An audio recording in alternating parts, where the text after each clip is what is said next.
काली गरीब बहू की फ्लेवर वाली पानी पूरी। आधा दिन बीत गया। लगता है आज कोई हम गरीबों के ठेले पर पानी पूरी नहीं खाने आएगा। भाऊजी, अपनी पूनम पर भरोसा रखिए और आप बस पानी पूरी लगाइए। आओ आओ प्यारे लोगों, खाओ खस्ता करारे पानी पूरी। अब 10 रुपए के 3 नहीं, 10 के 5 पानी पूरी। क्या कहा? 10 के 5 पानी पूरी? अरे चाचा, आप तो अभी से इतना बड़ा मुंह खोल लिए। ये लीजिए प्लेट, पानी पूरी खाओ पानी पूरी। 10 के 5 खस्ता करारे पानी पूरी। खाओ भैया। देखते ही देखते उसके ठेले पर पानी पूरी खाने वालों की लंबी लाइन लग जाती है। अरे गजब चाचा, बहुते बढ़िया पानी पूरी बनाते हो। आप तो 20 के और खिला दो। देखा बाबूजी, बिक गए ना सारे पानी पूरी। अब घर चलो।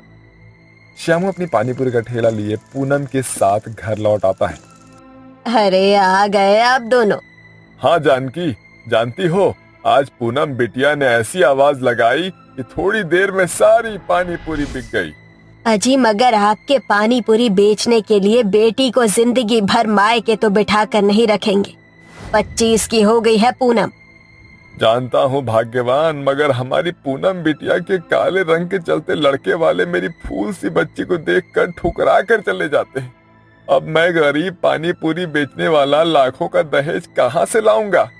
आजकल बिना दहेज लिए अच्छे रिश्ते मिलते ही कहाँ हैं?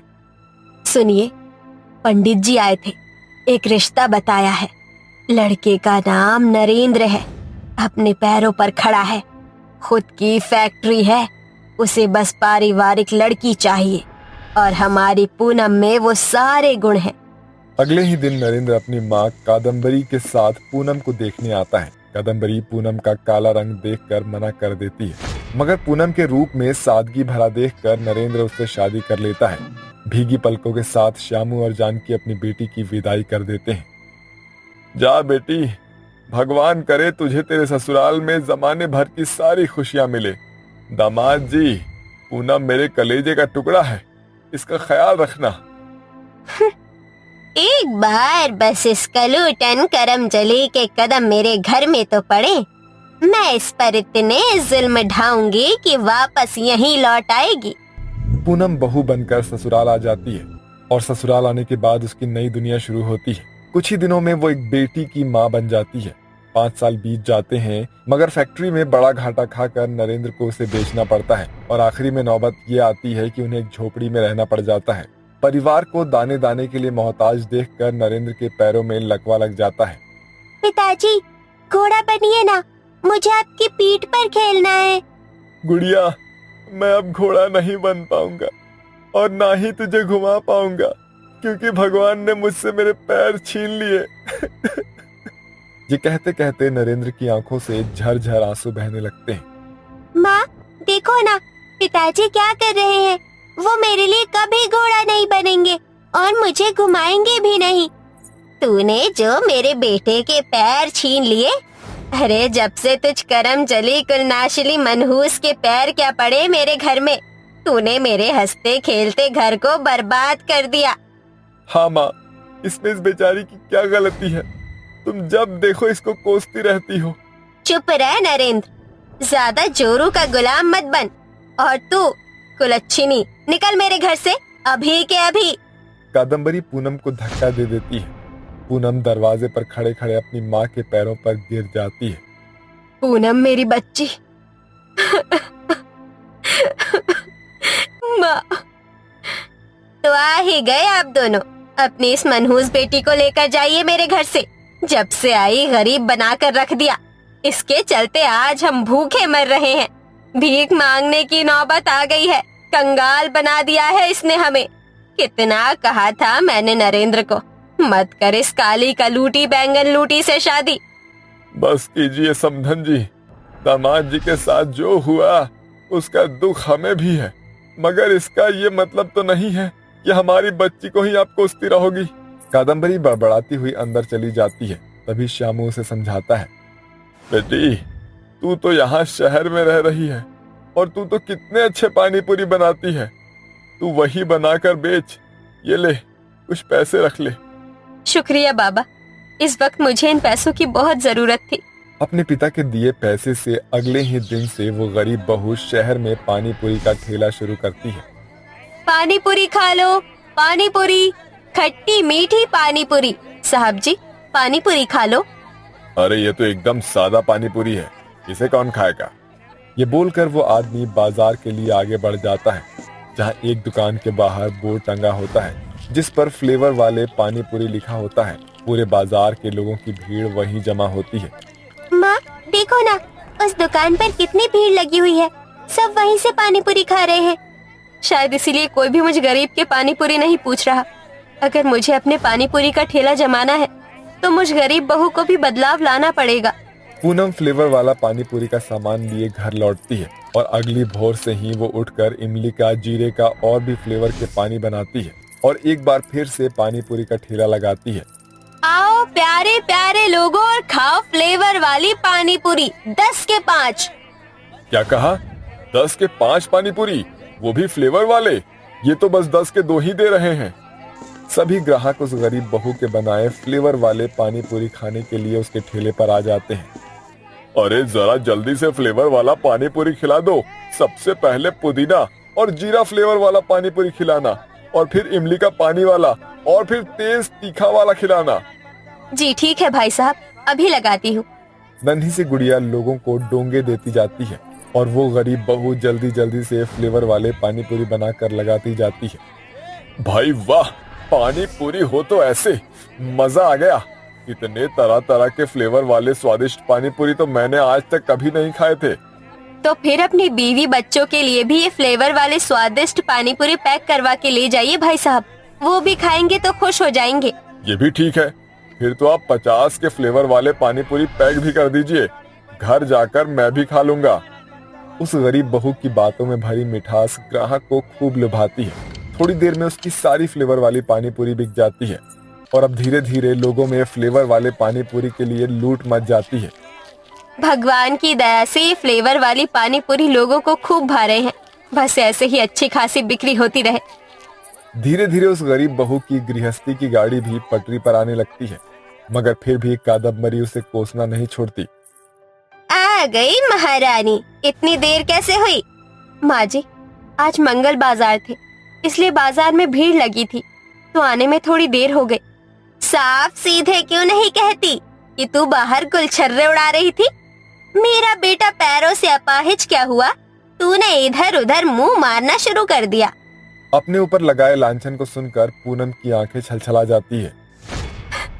भगवान के लिए मुझ पर ऐसा झूठा लांछन मत लगाइए माँ जी। मैं अपना परिवार चलाने के लिए इतनी मेहनत कर रही हूँ, फिर भी आपकी आंखों में इतनी क्यों चुभती हूँ? ये सुनकर कादम्बरी उस बेचारी के बाल खींचते हुए उस पर अत्याचार करने लगती है। 2 कौड़ी की काली कलूटी, घर से बाहर कदम क्या निकले जुबान लड़ाती है। ये कहते हुए कादम्बरी उसे मारने लगती है।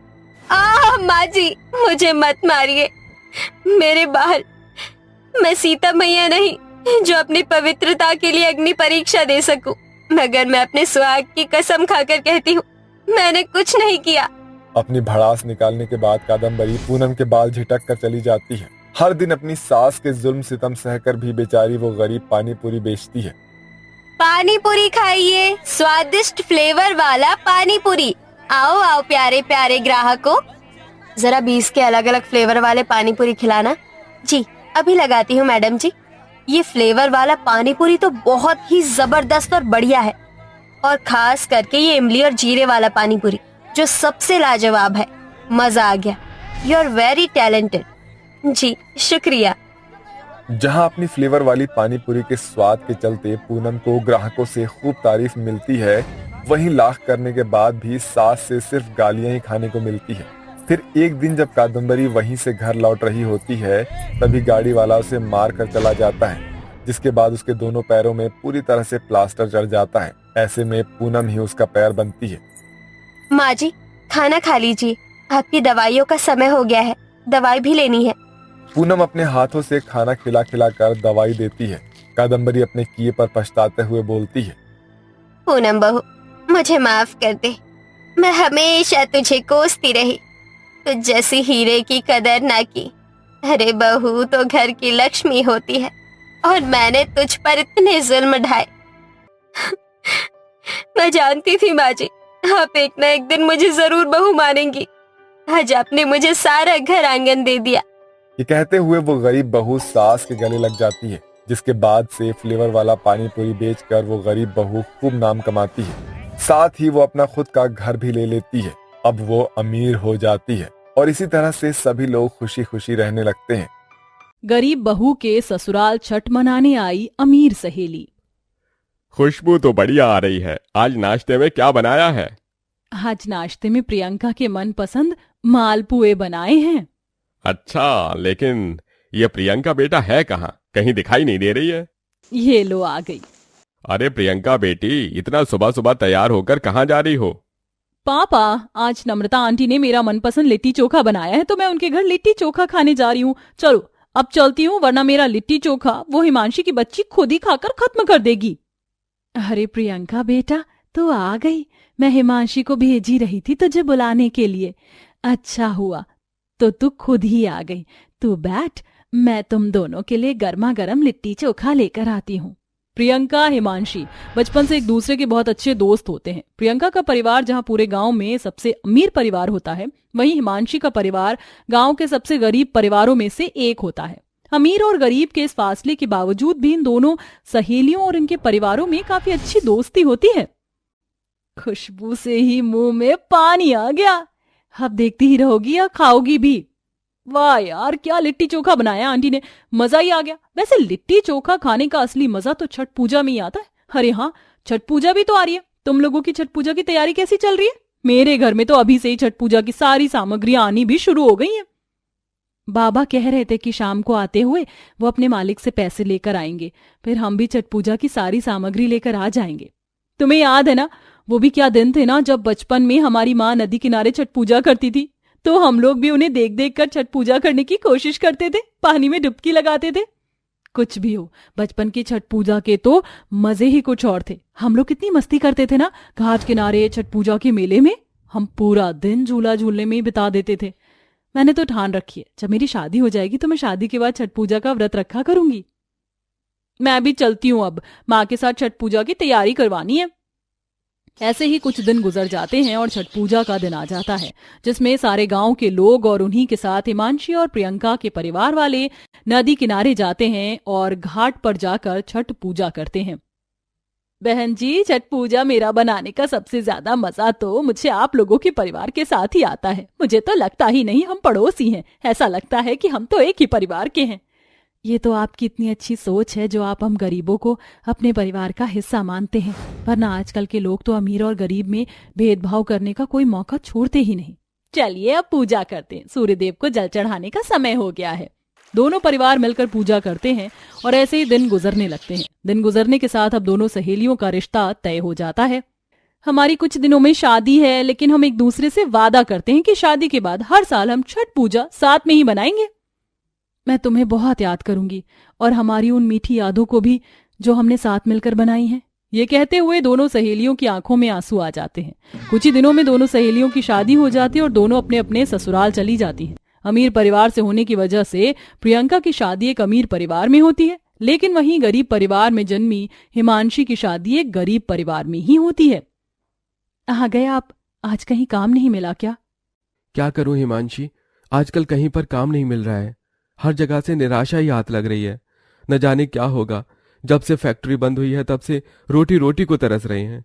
आप फिक्र मत करिए, मैं हूं ना।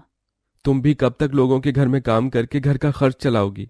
तब तक जब तक सब ठीक नहीं हो जाता। चलिए आप हाथ मुंह धो लीजिए, मैं खाना लगा देती हूँ। अपने पति केतन की नौकरी छूट जाने के कारण हिमांशी को लोगों के घरों में नौकरानी का काम करके घर का खर्च चलाना पड़ता था। इन सब के बावजूद भी हिमांशी ने इन सब के बारे में अपनी सहेली प्रियंका से कुछ नहीं कहा, जिस वजह से वो इन सब चीजों से काफी अनजान थी। हिमांशी बहू, तेरे पास कुछ पैसे हैं क्या? माँ जी, ज्यादा तो नहीं है, सिर्फ 500 रुपए ही है मेरे पास, वो भी बड़ी मुश्किल से बचाए थे। 500 रुपए में छठ पूजा का क्या ही सामान आ पाएगा? कुछ दिनों में छठ पूजा है। काम के चक्कर में मैं तो भूल ही गई थी कि छठ पूजा आ रही है। मैंने प्रार्थना की थी कि शादी के बाद मैं हर साल छठ पूजा का व्रत रखूंगी, लेकिन इतने कम पैसों में कैसे 500 रुपए में तो हम बस थोड़ा सा ही सामान ला पाएंगे। माँ जी, जरूरी नहीं कि हम ज्यादा सामान लाकर या धूमधाम से ही छठ का व्रत रख सकें। हम कम चीजों में भी छठी मैया का व्रत रख सकते हैं। छठी मैया बस हमारी श्रद्धा और सच्चे मन से की गई पूजा को ही देखती हैं। हिमांशी की बात सुन अंजुम खुश होती है और प्यार से आशीर्वाद के रूप में अपनी बहू के सर पर हाथ रखती है। वहीं दूसरी तरफ, अरे बाप रे, इतना सारा सामान! ऐसा लग रहा है कि छठ पूजा ना हो जैसे किसी की शादी हो। आपको क्या पता, छठ पूजा में तो इससे भी ज्यादा सामान लगता है। ये तो मैं बस थोड़ा बहुत सामान लेकर आई हूँ। लेकिन ये क्या, तुम ये 2-2 बांस की टोकरी और जितना भी सारा सामान लाई हो डबल लेकर आई हो? क्या माँ भी इस बार छठ पूजा का व्रत रखेंगी? अरे नहीं, माँ जी छठ पूजा का व्रत नहीं रखेंगी। ये डबल सामान तो मैं अपनी और अपनी सहेली हिमांशी के लिए लेकर आई हूँ। शादी से पहले हम दोनों ने एक दूसरे से वादा किया था कि हम हर साल छठ पूजा का व्रत साथ में बनाएंगे। ये तो अच्छी बात है। अगर कुछ और सामान चाहिए हो तो मुझे बता देना, मैं आते हुए ले आऊंगा। जहाँ एक तरफ प्रियंका अपनी बचपन की सहेली हिमांशी को याद करते हुए छठ पूजा की तैयारी करती है, वहीं दूसरी तरफ हिमांशी का भी ऐसा ही हाल होता है। ये लीजिए माँ जी, मैं बांस की टोकरी, पूजा की सामग्री और ये कुछ फल लेकर आई हूँ। ये शाम को आते हुए मंडी से गन्ने ले आएंगे। अरे बहू, तू तो कम पैसों में भी छठ पूजा का जरूरी सामान ले आई। मुझे तो छठ पूजा के व्रत के बारे में सब पता है।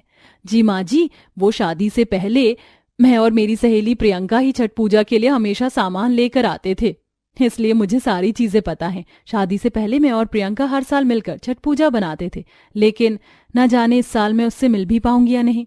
2 दिन गुजर जाते, अब छठ पूजा का सिर्फ 1 दिन रह जाता है, जिसकी वजह से प्रियंका जल्दी से अपने और हिमांशी के लिए सारा छठ पूजा का सामान पैक करती है और उसके ससुराल पहुंचती है, जहां वो देखती है कि उसकी सहेली हिमांशी और उसके ससुराल वाले खाने में सूखी रोटी और लाल मिर्च खा रहे हैं। हिमांशी, प्रियंका, तुम यहाँ क्या कर रही हो?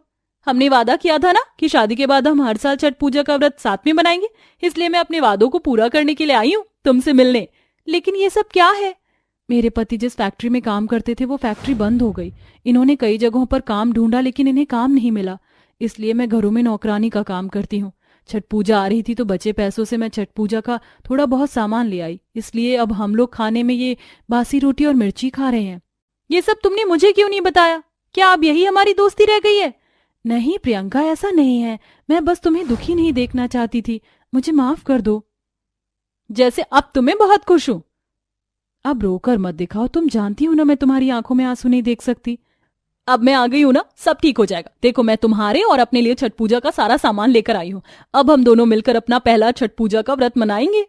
प्रियंका की बात सुन हिमांशी मुस्कुराती है, जिसके बाद अगले दिन दोनों सहेलियां मिलकर घाट पर जाती हैं और साथ में छठ पूजा का व्रत बनाती हैं। हिमांशी की परेशानी को देख प्रियंका अपने पति की कंपनी में हिमांशी के पति केतन को नौकरी दिलवा देती है, जिससे केतन की माली हालत ठीक होने लगती है और अब दोनों सहेलियां खुशी खुशी मिलकर हर साल छठ पूजा का त्योहार बनाती हैं।